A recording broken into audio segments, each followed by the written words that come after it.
So eto na nga ang ganap matapos ngang i-announce or magkaroon ng trailer ang CDO ng kanilang nga pong hints kung sino ang nasabi nga pong next endorser ng Jumbo Hotdog ng CDO Idol. Walang iba kundi ang SB19 kahit hindi pa nga kitang-kita ang mga muka ay nagkakagulo na nga ang 18 sa pag-order o pagbili at pagpapalit na nga ng brand. So ilan po sa mga reactions and comments nila ang atin pong ibabahagi. Katulad ng post na ito, Aniya, grabe, kakalapag lang ni Ninang CDO Idol. Nagsipuntahan na sa grocery para makabili ng hotdogs. Huy, 18, kalmahan nyo naman, ha ha ha. Say naman ng isa, hindi pa formally na na-advertise ng 5 bano pero ang mga O18 nakabili na ng hotdog brand na alam nyo na, right or right? Isang text message naman ang ipinakita ng isang fan at doon nakalagay ang ingat ka, love you all. Mukhang magpapalit na tayo ng brand.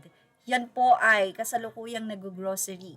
At yan na nga, nagpaalam siya na magpapalit na sila ng brand at ang CDO Idol hotdog na ang bibilin. Mula nga sa CDO Idol, ibinahagi nila sa kanilang Facebook at doon ay may caption na may bagong idol na mag-mic drop, ready na ba kayo? Abangan.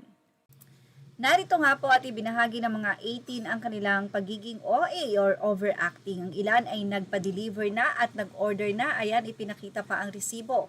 Ang ilan naman ay nagsabi na dapat daw tignan kung ano yung kukunin baka dahil sa sobrang excitement ay hindi yung ini-endorso ng SB19 na makukuha. Hindi talaga ako kumakain ng hotdog sa ng isa pero yung partner ko, fave niya kaya bibili ako tapos siya mag-uubos. Super jumbo yung sa 5 bano, baka magkamali ng bili, ha ha ha ha, masyado kasing mga excited. Ako lang po ba yung hindi pa, hehehe, sorry po, nasa iba kasi loyalty ko pero itry ko pa rin po para sa 5, hehe.